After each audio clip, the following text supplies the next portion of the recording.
Everyone, তো দিনটা ছিল অষ্টমী। তো সকাল সকাল উঠতে হয়েছে, কারণ এবারে অষ্টমী পুজো পড়েছিল ভোরবেলায়।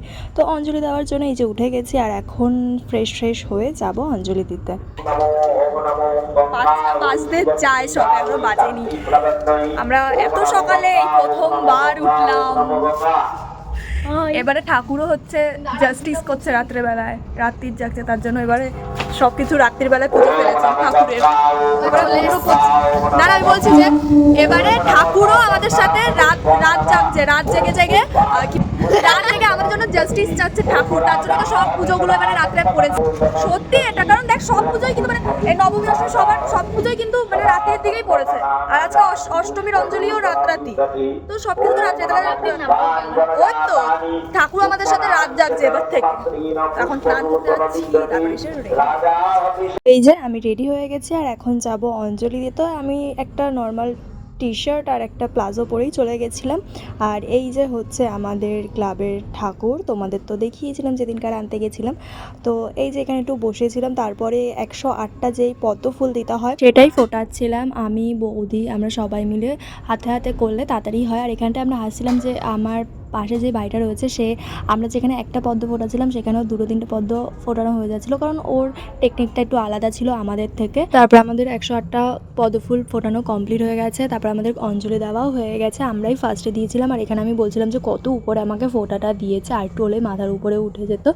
তো এই যে অঞ্জলি দিয়ে তারপর আমরা এখানে একটু গল্প করছিলাম। আর সবার অবস্থা দেখতেই পাচ্ছো খুব খারাপ, কারণ অত সকাল সকাল কারোরই ওঠার অভ্যাস নেই। বাট যেহেতু এবারে পড়েছে, উঠতে হবেই। তো আগেরবার আমি দিতে পারিনি, বাট এবারে তো আমাকে দিতে হবে, তার জন্য আমার আগ্রহটা আরও একটু বেশি ছিল।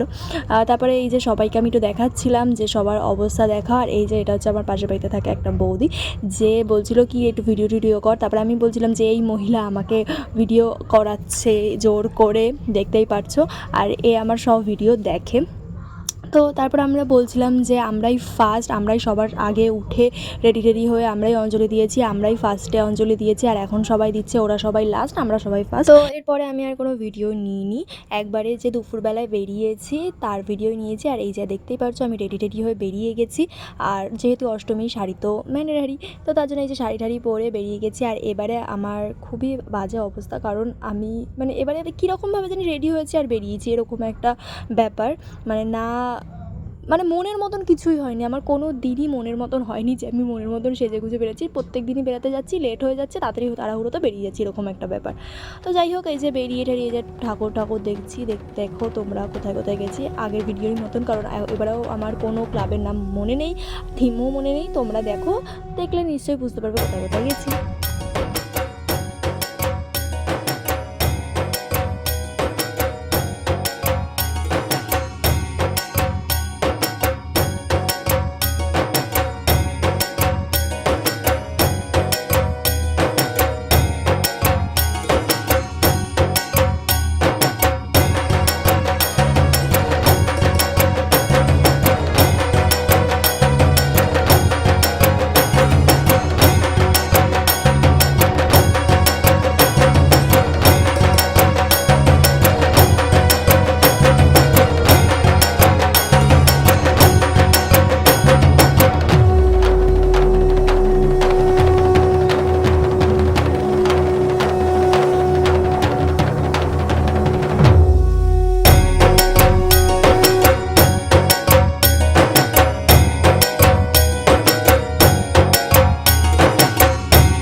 তোমরা দেখলে অষ্টমীর দিনকা আমি এই প্যান্ডেলগুলোতেই ঘুরেছিলাম আর এই ঠাকুরগুলোই দেখেছিলাম। তোমরা এর মধ্যে কোন কোন প্যান্ডেলে গেছিলে আমাকে অবশ্যই কমেন্ট করে বলো। বাড়ি থেকে যাচ্ছিলাম আর বাড়িতে যাওয়ার আগে তো কিছু খেতে হবে, তার জন্য একটা রেস্টুরেন্টে গেছিলাম আর ওখানটায় আধ ঘন্টা ওয়েট করতে হয়েছিল, কারণ অনেক ভিড় ছিল। তো তারপরে কি করব আধ ঘন্টা, তো তার জন্য একটু নিজের ভিডিওই বানাচ্ছিলাম আর কিছু টাইম পাস করার জিনিস ছিল না। তো তারপরে আধ ঘন্টা ওয়েট করার পর এই যে খাবার এসেছে আর খেয়ে দিয়ে এই যে বাড়ির দিকে চলে এসেছি। আর এইটুকুনি আমার অষ্টমীর ব্লগ। তোমাদের যদি ভালো লাগে একটা লাইক করে দিও, আর তোমরাও কোথায় কোথায় অষ্টমীতে ঘুরলে আমাকে অবশ্যই জানিও। দেখা হচ্ছে পরের একটা ভিডিওতে। আজকের মতন এইটুকুনি, টাটা।